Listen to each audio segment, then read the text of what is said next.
few words about himself professionally, but he has assured me that he can dance Indian dance, just in case you are not entertained enough. Harry, the floor is yours. Thanks so very much. I'll try my hand at this. Fantastic. Thank you so much, guys. It's certainly a real honor and privilege. And when I knew that he was going to announce of my Indian dance abilities, I thought I will just go back and practice a bit. And I can tell you that with a few cups of coffee, I'm ready. I'm ready for it. It's my first time in Greece. I've been spending the last 36 hours in this wonderful town, and I can tell you that as I was walking through the streets of this wonderful destination, it reminded me a lot of Mumbai and Delhi. I do not know how many of you have been there, but I already feel that I'm home. So I wanted to spend the next couple of minutes just walking you through, the e-distribution world. I'll sprinkle a little bit viewed through the lens of Expedia. I'm not going to speak a whole lot about Expedia, but I think when you talk about e-distribution, I think I might make a lot more sense. Having spent 8.5 years with Expedia, it might make a lot more sense for me to be able to relate some of that to you. Let's see, I'm going to try my hand at this. All right, so very quickly from a distribution standpoint, very quickly an overview of the Expedia side of the business, what this means for you specifically for your hotels and for this destination, and a little bit of history about what distribution means today, and as Professor said, what does it mean for us a couple of years from now, and what are going to be the important aspects. Back in the 1950s, when the internet penetration was almost zero, it is hard to imagine that when you went to a website 15 years ago and you typed for Expedia.com, it would say page cannot be displayed because it couldn't be displayed. From the Expedia standpoint, we obviously were not around, and we used to rely on the old travel agent DOS kind of a system. And this is the first site that we came up with, 1996, very archaic looking, if you think about it, but in those days it was revolutionary, where the internet penetration was less than 1%, and we booked a little less than 250,000 room nights globally, but it gives you a sense of distribution back then, about 16 years ago, and at what it looks like today, where we try to engage our audience in a pretty rich, deep conversation and a dialogue, where what is interesting for us is, unlike many of you who actually run hotels, we don't have a product that we can display and showcase on our website. When customers walk through my store, I don't have the ability to show them a room or a restaurant or a banquet facility and feel the fabric and the napkins. And the only amount of time that we have for a customer who comes to Expedia and the patience level they have for a page to get refreshed is 8 seconds. Now think about it. When you're not doing anything at all, 8 seconds is a long time. And that's the only time. How much time do you give Google to come up with your search results? Not a whole lot of time. So we spend a lot of time thinking about how do we able to showcase the richness and engage the customers in an experience that is unforgettable, but at the same time, we don't have the ability to show them how to touch and feel things. So internet penetration, a little less than 30%. It's pretty remarkable. We can't think about living in a non-network world, but less than 2/3 of the globe do not have access to internet, which is pretty remarkable, and a ton of room nights globally. So not a whole lot, but I'll come to this in a bit, but a lot of websites around the world. I think more importantly, what is important is for all of us to remember is we want to be able to speak to the customers in a language that they understand. And I think in a lot of our worlds, you will understand the importance of localization and being able to showcase your products in a manner that kind of relates and makes sense to them. And we speak to multiple aspects of the demand curve, and I think this is, so you can see that we are large aggregators of travel.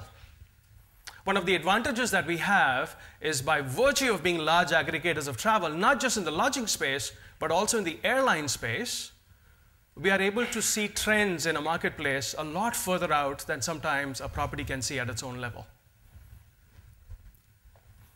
And when you speak about the distribution curve, if you will, one of the ways we thought of growing the business is about being able to speak to the entire distribution curve and the kinds of customers and the price points that they can relate to. So you can look at luxury and premium, the corporate and the business segment, packages, opaque, what have you, and we've built our brands speaking to each one of those segments, where we have, on the luxury side, we have the classic vacations, Agencia being our corporate customer, Expedia and Hotels.com. Expedia being positioned more as, if you want to buy multiple components on a trip, you think of Expedia. You only want to book a hotel room, you think of Hotels.com. And then, of course, Hotwire being the opaque side of the business, and Sneakaway is kind of a private sale website where they speak to only a certain set of consumers. So you can see that by virtue of speaking to the entire distribution curve, that's the way we've built our brand. Our evolution, and I don't want to speak about which website we came up across as one, but I think from a distribution standpoint, I wanted to make a point out here, because what we are not doing is we're not running a bookstore. If you think about worldwide bookstores like Barnes & Nobles, or you think about, I think that's a Greek one, I'm going to try this out, Eleftherodorakis, right? Is that the, probably I'll break into an Indian dance very quickly since I've not said it right. But when you think about bookstores, and you have a Barnes & Noble bookstore out here in Athens, and they go and decide to open up a bookstore in Munich, in Germany, it doesn't necessarily add value to the people or to the readers who go to the bookstore here. It does add a lot of value to the German guys in Munich because they have a new bookstore, but not necessarily here in Athens. But when we open up a new website in Sweden, when we open up a new site in China, what happens is we are now able to bring in and added in a new funnel of demand into this destination that this destination did not have access to before. So that's the difference between, I just wanted to use an analogy about a bookstore versus an online travel company when we open up a site. So Hotels.com in a lot of destinations, Expedia in a lot of destinations. And I think one of the ways we've thought about building a business is through innovation. It's not just about filling heads and beds. You want to do that in a way that kind of makes sense to the industry, but at the same time continue to innovate. So the ability to package multiple travel components at the same time, which is in our industry called the package side of the business, was, we feel pretty good about the fact that it first started off in our worlds. Coming up with the affiliate network. You have a lot of customers who go to an airline site and buy an airline ticket. But the customer does not want to get off the site, and they want to be able to buy hotel rooms by staying on the same website. You have a lot of customers who come to your site and buy a hotel room, but they want to be able to buy an airline ticket from your site and not leave your site, so that people don't have to walk around with multiple itineraries and multiple confirmation numbers. Coming up with the affiliate site so that we are able to cross-collaborate between travel components. Feel pretty good about that. Loyalty programs. 83 million room nights is what we've been pacing at. A lot of room nights, and we have a lot of customers who keep coming to our site. So the idea is, how are we able to come up with a program that is deep, rich, and engaging, but at the same time very, very simplistic, with not a whole lot of criteria that the customer needs to pass through. So the welcome rewards program through the Hotels.com site, VIP access through the Expedia site, kind of pretty revolutionary. Try to keep it simple, has won a lot of awards already, but that's one of our ways in which we continue to invest in our distribution strategies. And the affiliate program for the travel agents, where we encourage them to make their bookings on Expedia, and of course there is a revenue sharing piece for them. What does it mean? What does all of that mean, especially for this region, is our business has been actually growing at a pretty robust pace for this region. I mean, if you take a look at the businesses that we get from Asia and Europe and the Americas, those are some pretty significant numbers. And these are not numbers that this region overall has been experiencing over the last 12 to 18 months, which clearly means that we are actually bringing in a lot of incremental demand and certainly showcasing the Mediterranean and Greece. On the hotel side, same story on the air side of the business. I don't want to make a point here, though, from a distribution standpoint. Something for us to remember is, well, airlines have been really disciplined about being able to maintain, or in some cases remove capacity. They've been very disciplined about that so that they're able to maintain their rates. Right? One of the things that worries me for the lodging community, and this includes myself, is in the lodging business, we don't think a lot about air. We don't think a lot about what would it mean if an airline actually removes capacity from this destination. What would it mean if an airline increases its ATPs, or average ticket price, by 10%? Most customers actually think about buying an airline seat first, and whatever money is remaining is what they spend on lodging, typically. You don't say, oh, there's a €69 rate in Mexico, let me buy that first, and then think about how I'm going to get there. It's usually the other way around, usually. So anything that happens on the air side of the business has a direct impact on the lodging side, something for us to understand from a distribution standpoint, and I think that we don't do much or enough of that. In today's world, and these screens will go pretty rapidly, it's gone beyond just pricing strategies and providing experiences in a hotel when they come and check in at your properties. It's a lot about the art and science of spending your money wisely on search engine marketing and optimization, a lot around TripAdvisor, a lot about traveler reviews and the kind of experiences you're giving them when they check in, right? Localized content. It's become extremely important and remarkable. And on our side, and this is no rocket science, word of mouth certainly makes a lot of difference. On our side, on a 5-point review rating score, hotels who have a terrific review rating have got twice the probability of getting booked as opposed to a hotel that is average. These are some Expedia numbers out here. Pretty remarkable. And the ones who get poor ratings, well, you certainly are turning off customers.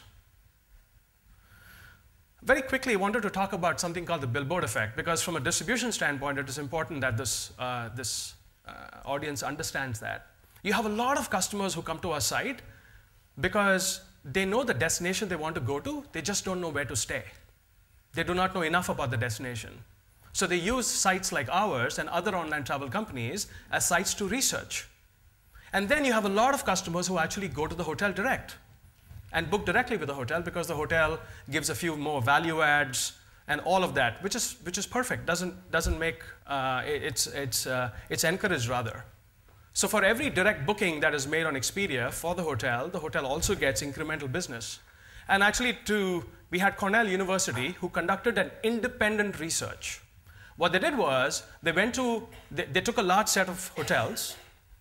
Some hotels were branded, and some hotels were independent. These hotels, for a fixed period of time, were showcased on Expedia, and the university compared how many bookings that the hotel got through our own site by virtue of being on Expedia. And then for the same amount of period, the hotels were removed from Expedia. They were not shown on Expedia at all, to see what kind of impact it had on the hotel for their direct bookings. The two branded hotels, one of them saw 9% more bookings come through their own channel by virtue of being on Expedia, and the other one was 14%. For the independent hotel, they saw an increase of 26%. When they show the blue is when they were on Expedia, and the gray is when they were not on Expedia. So this is kind of called a billboard effect.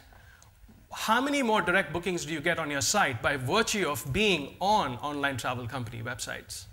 This is specific to Expedia itself because Cornell conducted a research and they were only focused on Expedia. So called the billboard effect, thought this would be interesting. And in tomorrow's world, a lot of it is around what the professor mentioned, Facebook, TripAdvisor, what people have to indeed showcase. And I think our pricing strategies is going to become a lot more surgical. You have a lot of sites out there, Groupon, Travelzoo, you have Sneakaway, you have a lot of these sites, Facebook. How do you maximize and optimize from these sites so that you're able to speak to your customers in a very surgical manner? So data mining is certainly going to be extremely important. And then mobile. I mean, if you take a look at the Expedia side, it is 5 times more business is what we're seeing now coming through our mobile devices, which is staggering. And it's already, the Expedia Trip Assist application that we have is already one of the top 5 downloaded in the travel space. And with that, last year we made an acquisition of a pretty key company in the mobile space called Mobiata, which we feel pretty good about. So a lot of it is around the mobile space. We certainly want to get ahead of the curve. A lot of companies dabbling around this. And we certainly live in interesting times. And I look forward to a wonderful chat. Thanks ever so much.